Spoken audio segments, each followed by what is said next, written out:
بسم اللہ الرحمن الرحیم. السلام علیکم ورحمۃ اللہ وبرکاتہ. This Atar Haq, your social science teacher from UPS Sheikh Mala Digipora. I welcome all the students of 8th class in today's video session of our week subject.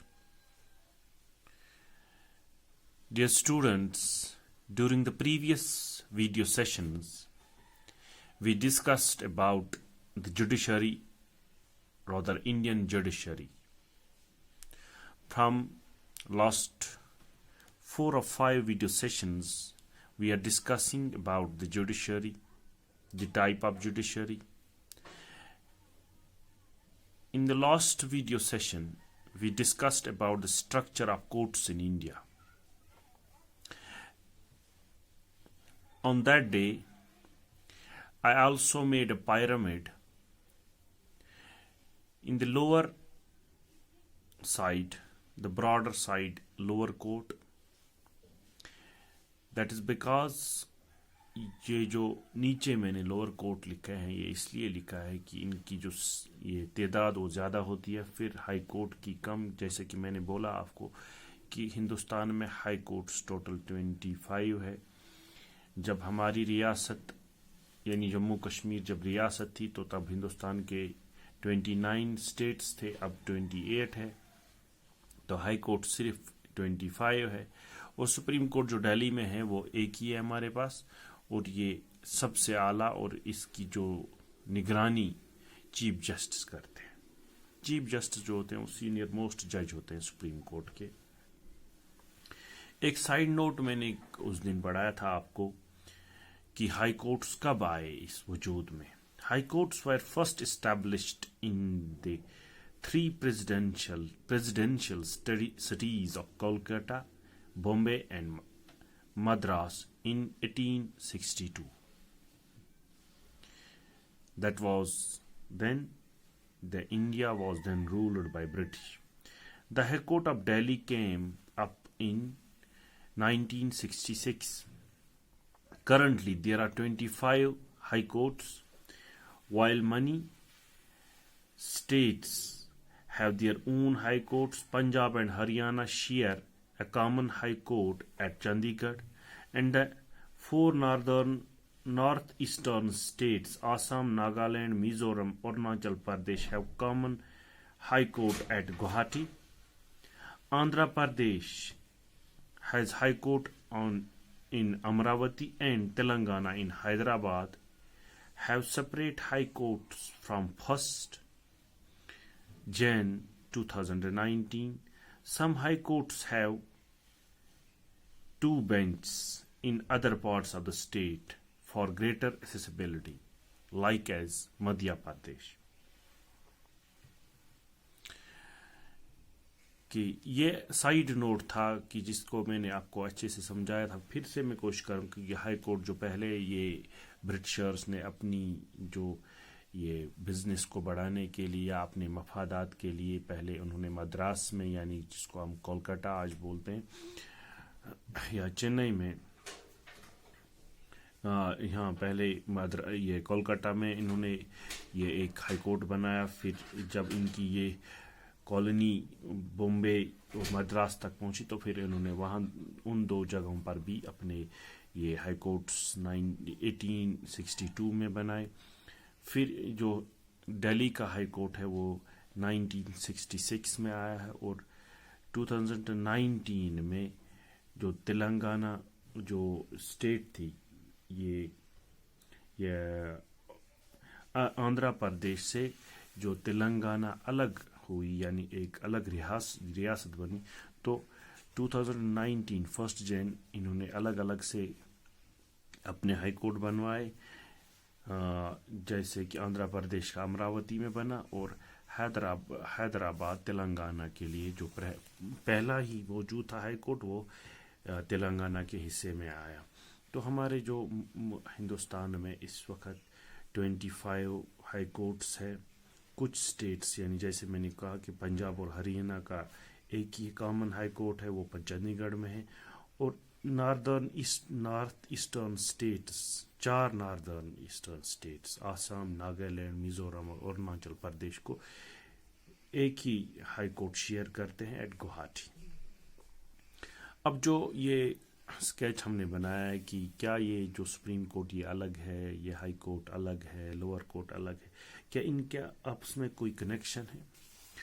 اور these different levels of courts connected to each other, کیا یہ ایک دوسرے کے ساتھ connect ہیں؟ Yes they are. In India, Hindustan میں integrated judicial system ہے. دیٹ مینس کہ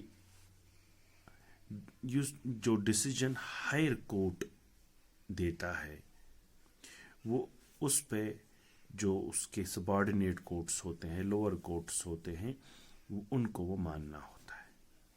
اور دوسرے طریقے سے میں یہ سمجھانے کی کوشش کروں گا کہ integration is through appellate system that exists in India. Appellate system کے ذریعے بھی ان کا آپس میں وابستہ ہے. This means that a person can appeal to higher court if they believe that the judgment passed by the lower court is not just. اگر lower court میں کوئی فیصلہ آئے کسی آدمی کے لیے یا کسی انسان کے لیے اور وہ اس کو لگے کہ یہ جسٹس نہیں ہے تو وہ اس کے لیے اپیل کر سکتا ہے. اس کو ہم اپیلیٹ سسٹم کہہ سکتے ہیں. اپیلیٹ سسٹم سمجھنے کے لیے، جیسا کہ میں نے آپ کو پچھلے جو ویڈیو سیشن میں تھوڑا سا خاکہ دیا تھا، وہ لکشمن کمار کا جو مسئلہ تھا، آج ہم اس کو ڈیٹیل میں اس لکشمن کمار کے اس جو مسئلے تھا، جو اس کا جو یہ ایف آئی آر تھا یا جس کو کورٹ ٹرائل تھی، اس کو ہم ڈیٹیل میں پڑھنے جا رہے ہیں. تو اس سے ہمیں سمجھ آئے گا کہ اپیلیٹ سسٹم کیسے ہوتا ہے.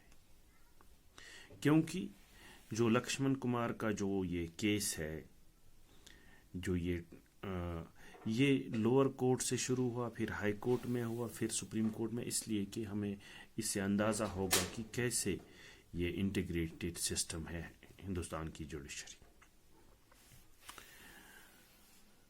جو لکشمن کمار کا کیس ہے، یہ 1985 کا کیس ہے، from lower court to high court and then supreme court. شروع سے ہم اس کو بتائیں گے آپ کو کہ فیبروری 1980 میں لکشمن کمار ایک 20 سالہ خاتون سدھا گوئل سے شادی کرتے ہیں اور وہ دہلی میں ایک فلیٹ میں لکشمن کمار کے ساتھ، اس کے بھائی اور ان کی فیملی کے ساتھ رہتی تھی. 2 دسمبر 1980 کو سدھا جو گوئل ہے وہ مر گئی ہاسپٹل میں ڈیو ٹو برنز. یہ جل گئی تھی. جلنے کی یہ جو زخموں کی تاب نہ لا کر وہ اس دنیا سے رخصت ہو گئی. اور جو سدھا کے ماں باپ تھے یا گھر والے تھے، انہوں نے کیس فائل کیا کورٹ میں کہ یہ جب یہ کورٹ میں اس کیس کی ٹرائل ہوئی تو 4 ہمسائے جو تھے، یعنی جو لکشمن کمار کے نزدیک ہمسایہ رہتے تھے، ان کو وٹنس کے طور پر کورٹ نے بلایا اور انہوں نے یہ شہادت دی کہ 1 دسمبر کی رات انہوں نے سدھا گوئل کی آوازیں، چیخیں سنی، اور جب وہ لکشمن کے فلیٹ کی طرف بھاگے تو انہوں نے سدھا کی ساری کو آگ کی لپٹوں میں دیکھا. انہوں نے آگ بجھائی، انہوں نے سدھا پر کمل یا یہ سب پھینک کر اس کو بجھانے کی کوشش کی، اور سدھا نے ان کو بولا کہ ان کی جو ساس تھی، مدر ان لا شکنتلا، نے ان پہ مٹی کا تیل چھڑکا، اور ان کا جو ہسبینڈ لکشمن، اس نے یہ آگ لگائی. اور اس ٹرائل کے دوران سدھا کی جو فیملی اور نیبرز نے جو بتایا، سدھا کو جو ٹارچر کیا گیا تھا، اس کے سسرال والوں نے کیونکہ وہ اس سے توقع رکھتے تھے کہ وہ اور کیش لائے، اسکوٹر لائے اور فریج لائے، کیونکہ ان کو پہلے بچے پر یہ سب ہونا چاہیے۔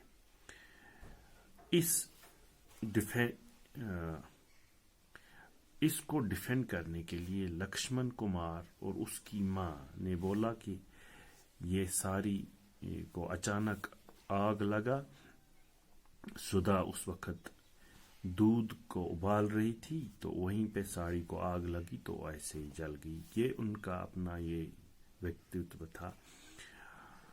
آن دس بیس، اس بنا پر یا باقی جو شواہد ملے ٹرائل کورٹ میں، لکشمن کمار جو تھا اس کو گلٹی پایا گیا، اس کی ماں کو گلٹی پایا گیا، اور his brother-in-law Sudhash sentences all three to death۔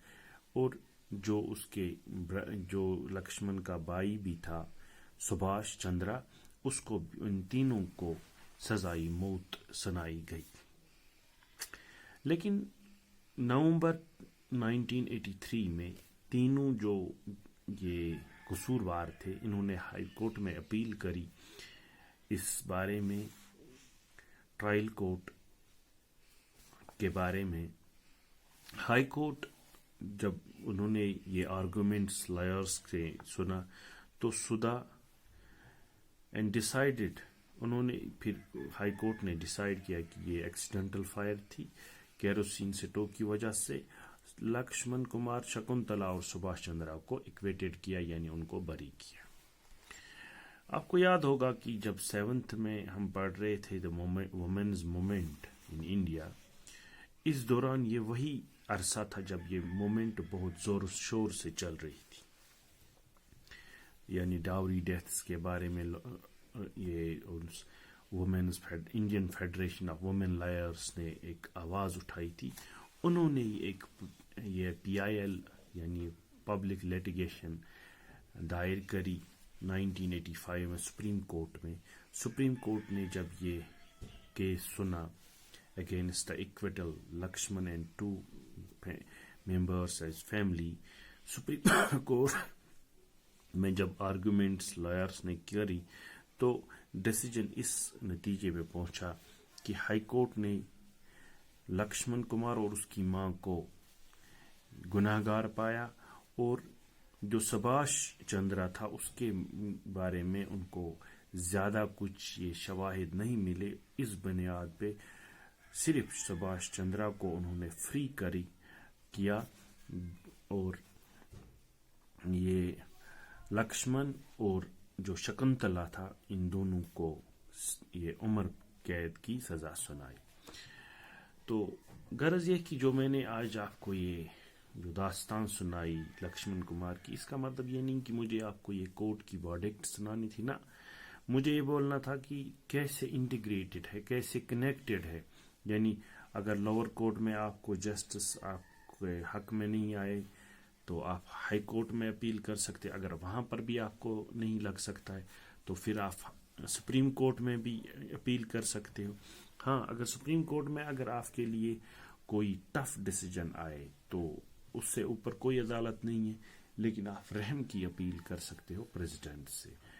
امید ہے کہ آپ کو اس ٹرائل سے، جو ہم نے لکشمن کمار کی ٹرائل سے، جو یہ اپلیٹ سسٹم یا جو integrated system of judiciary in India سمجھ آیا ہوگا۔ امید ہے کہ آپ پڑھتے ہوں گے۔ اللہ تعالیٰ آپ سب کو سلامت رکھے، اپنے حفظ و امان میں رکھے۔ السلام علیکم ورحمۃ اللہ۔